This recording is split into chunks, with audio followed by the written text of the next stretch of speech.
రాజధాని అమరావతిలో నిర్మాణ పనులు చురుగ్గా సాగుతున్నాయి. రాష్ట్రానికి ఆర్థిక చుక్కానిలా నిలిచే అమరావతి నిర్మాణంపై ప్రభుత్వం ప్రత్యేక దృష్టి సారించింది. వాస్తవానికి 3 ఏళ్లలో రాజధాని తొలి దశ పనులు పూర్తి చేయాలని కూటమి ప్రభుత్వం లక్ష్యం నిర్దేశించుకుంది. ఈ నేపథ్యంలో భవన నిర్మాణ పనుల్లో పురోగతి కనిపిస్తోంది. అయితే ఇటీవల వదలకుండా కురిసిన వర్షాలతో కొన్ని పనులు నెమ్మదిగా కొనసాగుతున్నాయి. అమరావతి నిర్మాణ పనులు ఏ విధంగా సాగుతున్నాయి? ప్రభుత్వం అనుకున్న డేట్ ప్రకారం అమరావతి నిర్మాణాలు పూర్తయ్యే అవకాశం ఉందా? సిఆర్డీ ఆఫీస్ తర్వాత ప్రారంభోత్సవానికి సిద్ధంగా ఉన్నటువంటి భవనాలేంటి?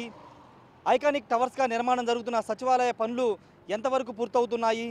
అమరావతిలో రోడ్ నెట్వర్కు అదేవిధంగా మౌలిక వసతుల సదుపాయాలకు సంబంధించినటువంటి జరుగుతున్న పనుల పురోగతి ఏ విధంగా ఉంది? బిగ్ టీవీ అందిస్తున్న ఈ స్పెషల్ గ్రౌండ్ రిపోర్ట్లో ఇప్పుడు చూద్దాం. రెటిక అమరావతి నిర్మాణ విషయంలో ప్రభుత్వం సరికొత్త ప్రణాళికతో ముందుకు వెళ్తోంది. ప్రధానంగా 75% పూర్తయిన ప్రాజెక్టులపై దృష్టి సారించింది. ఇందులో భాగంగా గతంలో చేపట్టి మధ్యలో ఆగిపోయిన నిర్మాణ పనులపై ఫోకస్ పెట్టింది. అంతేకాదు ఒక్కో ప్రాజెక్టును పూర్తి చేసి ప్రారంభోత్సవం చేయాలని నిర్ణయించుకుంది. కాగా ఇప్పటికే ఈ నెల 13న సిఆర్డీఏ కార్యాలయం ప్రారంభించిన కూటమి ప్రభుత్వం రాబోయే రోజుల్లో మరిన్ని భవనాలకు రిబ్బన్ కటింగ్ చేయాలనుకుంటోంది.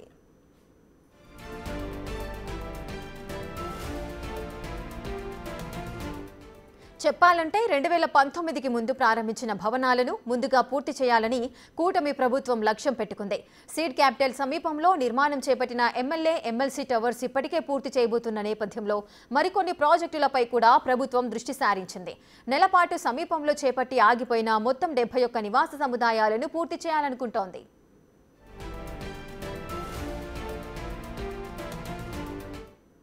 మనం అమరావతిలో నిర్మాణం జరుగుతున్నటువంటి జడ్జి క్వార్టర్స్ అదేవిధంగా మంత్రుల క్వార్టర్స్ దగ్గర ఉన్నాము. నా వెనక మీకు కనబడుతుంది ఇది మంత్రులు ఉండే క్వార్టర్స్. ఇదంతా కూడా ప్రస్తుతానికి అంటే ఒక ఫినిషింగ్ సంబంధించిన ఒక బిల్డింగ్ అయితే పూర్తి చేశారు. మొత్తం కూడా ఇదే విధంగా డిజైన్స్తో రాబోతున్నాయి. మొత్తం జడ్జెస్కి మినిస్టర్స్ కలిపి దాదాపు 71 బంగ్లాలు నిర్మాణం చేస్తున్నారు. నేలపాడు పరిధిలో దీనైతే నిర్మాణం చేస్తున్నటువంటి సిచ్యువేషన్ కనబడుతుంది. ఎందుకంటే నేలపాడు అనేది చాలా కీలకమైన ప్రాంతం, అమరావతి రాజధానిలో కీలకమైన ప్రాంతం. ఒకవైపున సీడ్ క్యాపిటల్ ఉంటుంది, హైకోర్టు, అసెంబ్లీ, సచివాలయం ఉంటుంది. అదేవిధంగా ముఖ్యమంత్రి కార్యాలయం, రాజ్భవన్ ఇవన్నీ కూడా ఈ ప్రాంతంలో సీడ్ క్యాపిటల్ ఉంటాయి. కాబట్టి వాటికి అందుబాటులో పరిపాలన సౌలభ్యం కోసం మంత్రులు సచివాలయానికి వెళ్ళాలన్నా లేకపోతే అసెంబ్లీకి వెళ్ళాలన్నా ఇబ్బంది లేకోకుండా సమీప ప్రాంతంలోనే ఈ మంత్రుల నివాస సదుపాయాలు అదేవిధంగా జడ్జి నివాస సదుపాయాలు కూడా నిర్మాణం చేస్తున్నారు. ఒకసారి మనం ఈ అవుట్లుక్ చూస్తే కనుక చూడవచ్చు, అద్భుతమైనటువంటి డిజైన్స్తో దీన్ని నిర్మాణం చేస్తున్నారు. చాలా స్పేషియస్గా దీన్ని నిర్మాణం చేస్తున్నారు. G+1గా మొత్తం ఈ భవనాలను నిర్మాణం చేస్తున్నారు. మొత్తం అటు హైకోర్టు సమీపంలోనూ ఇటు మంత్రుల సచివాలయం రాబోతున్నటువంటి సచివాలయం అసెంబ్లీకి దగ్గరలోనూ ఈ భవనాలు 72 భవనాలను నిర్మాణం చేస్తున్నారు. ప్రస్తుతానికి ఈ పనులన్నీ కూడా శరవేగంగా సాగుతున్నాయి. కొంత వర్షం కారణంగా కొంత ఇబ్బందులు అయితే ఎదురవుతున్నప్పటికీ సాధ్యమైనంత వరకు వేగంగానే పనులు చేయగలుగుతున్నారు. చుట్టూ ప్రహరీ గోడ నిర్మాణం చేస్తున్నారు. ఒక అందమైన భవనంగా ఈ భవనాలను అయితే సిద్ధం చేస్తున్నటువంటి పరిస్థితి. ఇవి కూడా ఒక టైం బాండ్ పెట్టుకున్నారు. వచ్చే ఏడాది మార్చి నాటికి ఇవి పూర్తి చేయాలని అనుకుంటున్నారు. మరి ఆ టైంకి అవుతాయో లేదనేది చూడాల్సిన అవసరం కనబడుతుంది. కొంత ఇచ్చిన షెడ్యూల్ కంటే కొంత తక్కువగానే ఆలస్యంగానే అవుతున్నటువంటి పరిస్థితి ఉంది. ఎందుకంటే మధ్యలో వర్షాలు వస్తున్నాయి. అంతేకాక కొంత పనులు ఆటంకం కలుగుతున్న నేపథ్యంలో ప్రభుత్వం కానీ అటు సిఆర్డీ ఎస్టిమేషన్ వేసుకున్నటువంటి టైం ప్రకారం అయితే పనులు అయితే జరగట్లేదు. దానికి అటు కాంట్రాక్ట్ సంస్థలు కొంత నిర్లక్ష్యం కనబడుతుంది. మరోవైపు వాతావరణం సహకరించబడం ఇవన్నీ కూడా కారణాలుగా కనబడుతున్నాయి. ప్రస్తుతానికైతే గతంలో నిలిచిపోయినటువంటి ఇవన్నీ కూడా గ్రౌండ్ ఫ్లోర్ కంప్లీట్ చేసుకున్నాయి. ఈ జడ్జెస్ అదేవిధంగా మంత్రుల నివాస సదుపాయాలు G+1గా నిర్మాణం జరుగుతున్నటువంటి ఇవన్నీ కూడా ఆల్రెడీ 2019లోనే గ్రౌండ్ ఫ్లోరు లేకపోతే బేస్మెంట్ వరకు పూర్తయినటువంటి నిర్మాణాలే. కాబట్టి వీటిని ఎక్కడైతే ఆపేసారో అక్కడి నుంచి తిరిగి నిర్మాణం చేస్తూ ఉన్నారు. ఈ భవనాలు తర్వాత అంటే గ్రూప్ 4 ఎంప్లాయీస్తో పాటు జడ్జి క్వార్టర్స్, మంత్రుల క్వార్టర్స్ తర్వాత అందుబాటులో రాబోతున్నాయి. ఇప్పటికే సిఆర్డీ కార్యాలయం ప్రారంభోత్సవంగా అయింది కాబట్టి తర్వాత ఫేజ్ బ్యానర్లో అటు గ్రూప్ 4 ఎంప్లాయీస్ సంబంధించి అదేవిధంగా గెజిటెడ్ ఆఫీసర్స్ బంగ్లాలో ఓపెన్ చేస్తారు అపార్ట్మెంట్స్. తర్వాత ఈ మంత్రులు జడ్జెస్ నివాస సదుపాయాలను ప్రారంభోత్సవం చేసే అవకాశం అయితే కనబడుతుంది. ప్రస్తుతానికైతే మరోసారి మీరు అవుట్లుక్ చూస్తే కనుక చాలా అద్భుతంగా డిజైన్ చేస్తున్న లోపల ఇంటీరియర్ కూడా అదే ఉంటుంది. లోపల కొంత వర్క్ జరుగుతుంది కాబట్టి ప్రస్తుతానికి లోపలికి అనుమతి లేదని చెప్తున్నారు. బయట నుంచి మాత్రమే మీకు విజువల్స్ చూపించగలుగుతున్నాము. ఒకసారి మీకు ఫుల్ అవుట్లుక్ చూస్తే మాత్రం ఒక చాలా కంఫర్టబుల్గా ఒక కాస్ట్లీగా ఉండే విధంగానే ఈ భవనాలన్నీ నిర్మాణం చేస్తున్నారు. సదుపాయాలు మంత్రులు ఫ్యామిలీలు ఉండడానికి, అదేవిధంగా వాళ్ళ కార్యకలాపాలు నిర్వహించుకోవడానికి, ఎవరైనా ప్రజలు వినతులు స్వీకరించడానికి, ఏదైనా ఇవ్వడానికి వచ్చినప్పుడు వాళ్ళకి ఎలాంటి ఇబ్బంది లేకుండా అన్ని విధాలా దీనికి నిర్మాణం అయితే చేస్తున్నారు. ప్రస్తుతానికైతే ఒక బిల్డింగ్ అయితే కంప్లీట్ అయింది. మిగతా అన్ని కూడా జడ్జి క్వార్టర్స్, అదేవిధంగా మంత్రుల నివాస సదుపాయాలను ఇదే విధమైన రూపంలో రాబోతున్నాయి. కలర్స్ కూడా దాదాపు అన్ని ఇదే విధంగా రాబోతున్నాయి. దీని ద్వారా ఏంటంటే ఒకే చోట మంత్రుల నివాసాలు, అసెంబ్లీలు, ఎమ్మెల్యేలు, ఎమ్మెల్సీల నివాసాలు ఒకే చోట కట్టడం ద్వారా పరిపాలన చాలా సులభంగా ఉంటుందనేది ప్రభుత్వ ఉద్దేశం కనబడుతుంది. దానిలో భాగంగానే నేలపాడు సీట్ క్యాపిటల్ ఉన్నటువంటి ప్రాంతాన్ని ఆనుకునే ఈ మంత్రుల క్వార్టర్స్ కానీ, జడ్జెస్ క్వార్టర్స్ కానీ నిర్మాణం చేస్తున్నారు. పనులైతే ఆశించినంత స్పీడ్గా జరగనప్పటికీ కొనసాగుతున్నాయి. అయితే ఇచ్చిన టైం, అంటే ప్రభుత్వం కానీ సిఆర్డి ఇచ్చిన టైం ప్రకారం అయితే పనులు కొంత జరగట్లేదు. వాతావరణ కారణాలు కావచ్చు, లేకపోతే కాంట్రాక్టుల కొంత నిర్లక్ష్యం కావచ్చు. ఏదేమైనప్పుడు ప్రస్తుతానికైతే పనులు అయితే జరుగుతున్నాయి. ఇచ్చిన డేట్ అయితే మార్చి, ఏప్రిల్, సమ్మర్ నాటికి ఈ భవనాలు పూర్తి అవ్వాల్సి ఉంది. మరి ఆ టైం పూర్తి అవుతాయో లేదో చూడాల్సిన అవసరం కనబడుతుంది. పరిపాలనలో కీలకమైన ఐఏఎస్, ఐపీఎస్ అధికారుల వసతి కోసం G+1 భవనాలు నిర్మిస్తున్నారు. వీటిని కార్యదర్శులు, ముఖ్య కార్యదర్శుల కోసం ఉపయోగిస్తారు. అయితే వీటి నిర్మాణ పనులు వేగంగా జరుగుతున్నాయి. శాశ్వత హైకోర్టు సమీపంలో నిర్మాణం చేస్తున్న 36 జడ్జీల నివాస సముదాయాలు వేగంగానే పూర్తవుతున్నాయి. వచ్చే ఏడాది మార్చి లేదా ఏప్రిల్ నాటికి మంత్రులు, న్యాయవాదులకు చెందిన భవనాలను పూర్తి చేయనున్నారు.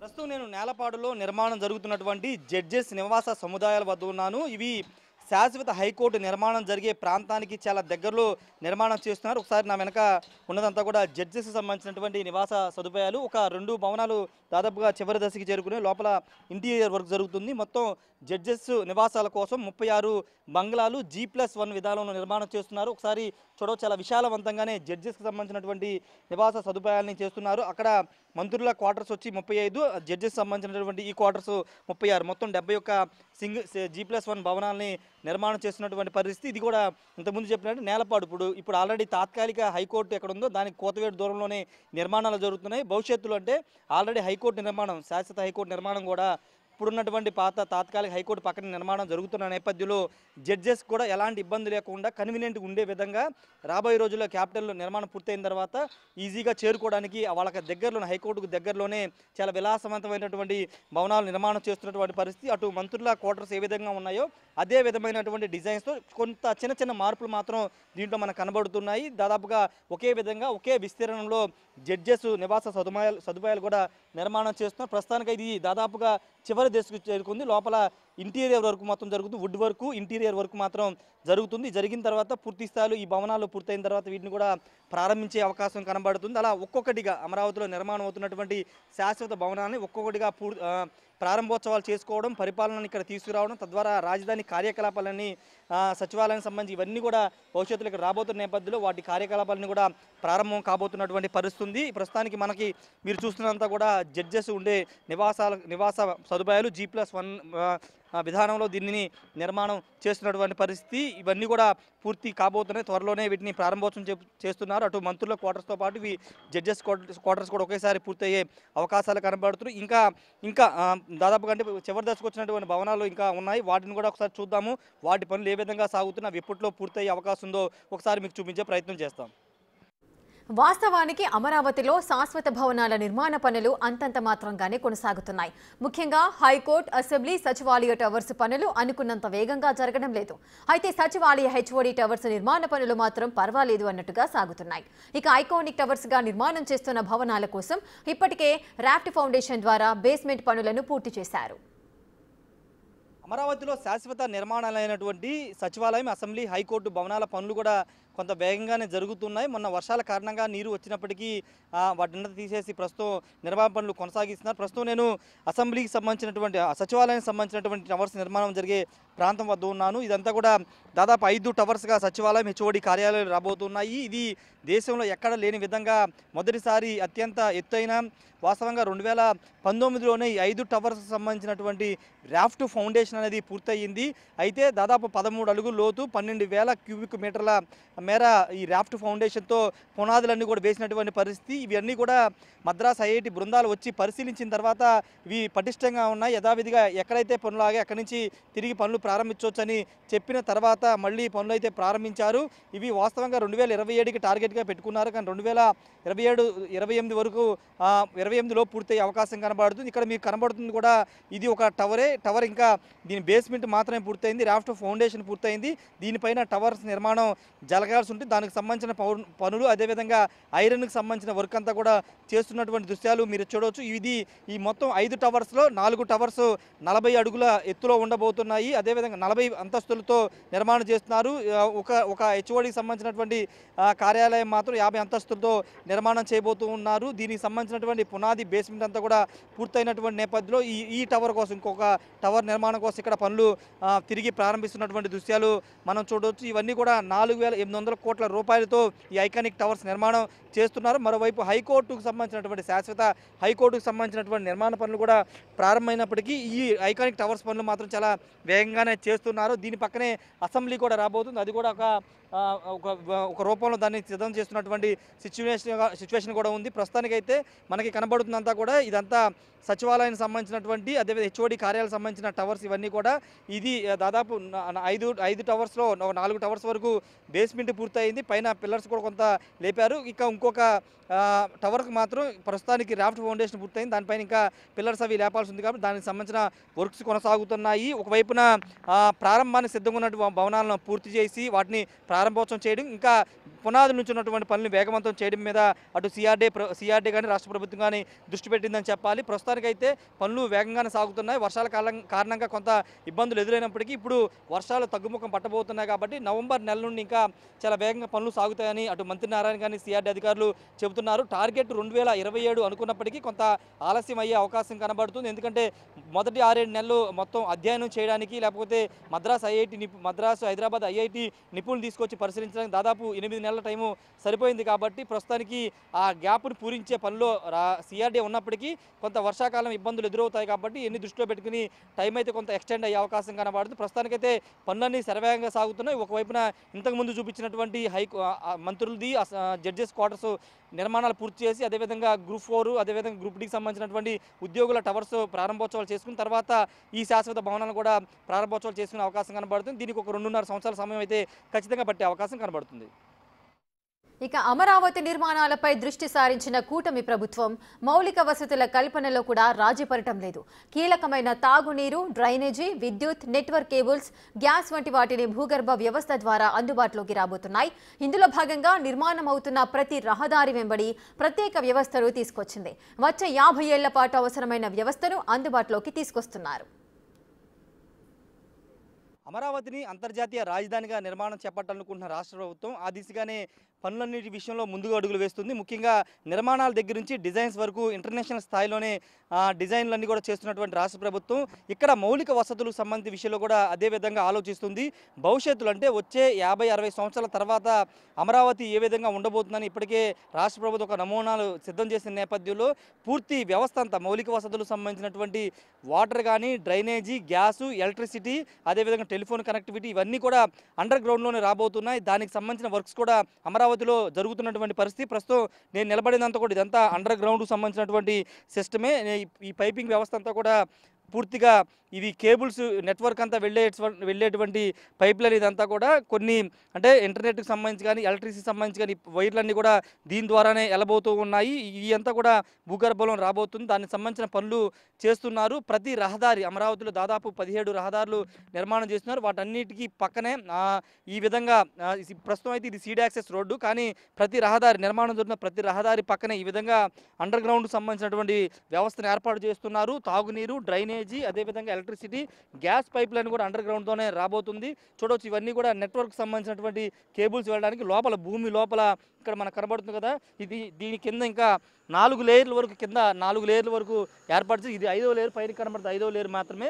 ఇక ఇటు పక్కన మనకి పెద్ద డ్రైనేజ్ వ్యవస్థ లాంటిది కనబడుతుంది. ఇది తాగునీరుకి లేదా డ్రైనేజ్ వ్యవస్థకి వాడుకునే అవకాశం కనబడుతుంది. ఇలా ప్రతిదీ కూడా భూగర్భంలోనే రోడ్డు పక్కనే ఇది రాబోతుంది. దానికి అనుగుణంగా నిర్మాణాలు కూడా చేస్తున్నారు. ఇక దీని పక్కన ఈ వ్యవస్థ పక్కన అక్కడ మనకు కనబడుతున్నాయి కదా పెద్ద పెద్ద తూములు లాంటి అక్కడ కనబడుతున్నాయి కదా, వాటిని అన్నిటి కూడా దీని పక్కన రాబోతున్నాయి. దాని ద్వారా వాటర్ని వాటర్ వ్యవస్థను తాగునీరుకు సంబంధించినటువంటి పైప్ సిస్టమ్ని ఏర్పాటు చేసే అవకాశం కనబడుతుంది. ఇలా భూగర్భంలోనే అన్ని వ్యవస్థలు, పైకి ఇంకా వైర్లు కానీ ఏమి ఉండవు, పూర్తిగా అంతా భూగర్భంలోనే ఇవన్నీ కూడా జరగబోతున్నటువంటి పరిస్థితి. ఒకసారి మనం చూస్తే కనుక దాదాపు ఆ చివరి వరకు వర్కులు పూర్తయినటువంటి దృశ్యాలు మనం చూస్తున్నాము. ప్రతి రహదారి పక్కన ఇదే విధమైనటువంటి నిర్మాణాలు జరుగుతున్నాయి. కొంత టైం టేకింగ్ ప్రాసెస్, అంటే కొంత సమయం ఎక్కువ పడుతున్నప్పటికీ ఈ వ్యవస్థ భవిష్యత్తులో ఎలాంటి ఇబ్బందులు లేకోకుండా ఒక క్లీన్ సిటీగా అమరావతి ఉండడానికి ఇది దోహదపడుతుందని రాష్ట్ర ప్రభుత్వం భావిస్తుంది. దానిలో భాగంగానే ఈ వ్యవస్థనంతా తీసుకొస్తున్నటువంటి పరిస్థితి. ఇది సీడ్ యాక్సెస్ రోడ్డు, అంటే ప్రస్తుతం అందుబాటులో ఉన్న సీడ్ యాక్సెస్ రోడ్డు పక్కన జరుగుతున్నటువంటి వర్క్స్. ఇలా 17 అంటే అమరావతిలో నిర్మాణం జరుగుతున్నటువంటి ప్రతి రహదారి పక్కన ఇదే విధమైన వ్యవస్థ రాబోతుంది. దాని ద్వారా ఎంత వరద వచ్చినా, ఎంత వేస్ట్ వాటర్ వచ్చినా, లేకపోతే ఎలాంటి ఇబ్బందులు లేకుండా పూర్తి స్థాయిలో డ్రైనేజ్ కానీ ఇవన్నీ కూడా అండర్ గ్రౌండ్లోనే వెళ్ళబోతున్నటువంటి సిచ్యువేషన్ అయితే ఉంది. ఇదంతా కూడా వర్క్స్ అన్ని కూడా ప్రస్తుతానికైతే కొనసాగుతున్నాయి. ప్రపంచ స్థాయి రాజధాని అంటే ఆ మాత్రం ఉండాలనే భావనలోనే అటు డిజైన్స్ కానీ లేకపోతే నిర్మాణాల విషయంలో ఫోకస్ పెడుతున్నటువంటి రాష్ట్ర ప్రభుత్వం ఈ వ్యవస్థ మీద కూడా ప్రత్యేక ఫోకస్ పెట్టి దీన్ని కూడా ప్రత్యేకంగా డిజైనింగ్ చేయించి ఇదంతా చేస్తున్నటువంటి సిచ్యువేషన్ అయితే మనం చూస్తున్నాం. ఇవన్నీ కూడా లేటెస్ట్గా ఈ 6-7 నెలల్లోనే ప్రారంభించినటువంటి పనులు. ఇవి పక్కన ఇవి గత 2019 ముందే ఈ డ్రైనేజ్ వ్యవస్థని నిర్మాణం చేసినప్పటికీ మధ్యలో వైసీపీ వచ్చిన తర్వాత ఇవన్నీ ఆగిపోయి తిరిగి ప్రారంభమైన తర్వాత ఈ పనులన్నీ కూడా ప్రస్తుతం శరవేగంగా చేస్తున్నటువంటి సిచ్యువేషన్. ఇక్కడ మీకు చాలా క్లియర్గా మనకి లేయర్స్ కనబడుతున్నాయి, చూడొచ్చు. మొత్తం 5 లేయర్స్గా దీన్ని పైప్ లైన్ సిస్టమ్ అంతా ఏర్పాటు చేశారు. ఎగ్జాక్ట్గా ఇవి వేటికంటే ప్రస్తుతానికైతే మనకంతున్న సమాచారం ప్రకారం అయితే ఎలక్ట్రిసిటీ వైర్లు, అదేవిధంగా కేబుల్ నెట్వర్క్ వ్యవస్థ, టెలిఫోన్కి సంబంధించిన నెట్వర్క్ వ్యవస్థ, వాటన్నింటి కూడా వీటి ద్వారా తీసుకురాబోతున్నారు. తర్వాత వీటిని డ్రైనేజీ లేదా వాటర్ కోసం ఉపయోగించిన అవకాశం కనబడుతుంది. పక్కన ఉన్నటువంటి ఈ మొత్తం కూడా తూములన్నీ కూడా అటు పక్కన ఏర్పాటు చేసి దాని ద్వారా కూడా ఒక వ్యవస్థని తీసుకురాబోతున్నారు. ఇలా అన్ని వ్యవస్థలంతా కూడా భూగర్భంలోనే తీసుకొచ్చి ఎవరికి ఎలాంటి ఇబ్బంది లేక తీసుకురాబోతున్నారు. భవిష్యత్తులో అమరావతిలో కరెంట్ పోల్స్ కానీ, కరెంట్ టవర్స్ కానీ, లేకపోతే ఇంకా ఏవి కూడా వైర్స్ అనేవి కనబడుకోకుండా పూర్తిగా అండర్ గ్రౌండ్లో ఇవన్నీ రాబోతూ ఉన్నాయి. తద్వారా ఒక అంతర్జాతీయ రాజధానిగా ఇది రూపాంతరం చెందుతుందని అటు రాష్ట్ర ప్రభుత్వం చెప్తుంది. ప్రస్తుతానికైతే ప్రతి రహదారి చుట్టూ ఈ వర్క్స్ అన్ని కూడా శరవేగంగా కొనసాగుతున్నాయి. కెమెరా పర్సన్ సాయితో రాజేష్, బిగ్ టీవీ, అమరావతి నుండి. మొత్తానికి అడుగడుగున ఆధునిక నిర్మాణ శైలి, కళ్ళు చెదిరే ఇంటీరియర్స్, సిబ్బంది కోసం వర్క్ స్టేషన్లతో కార్పొరేట్కు ఏమాత్రం తీసిపోని రీతిలో రాజధాని అమరావతి సకల హంగులతో సిద్ధమవుతోంది.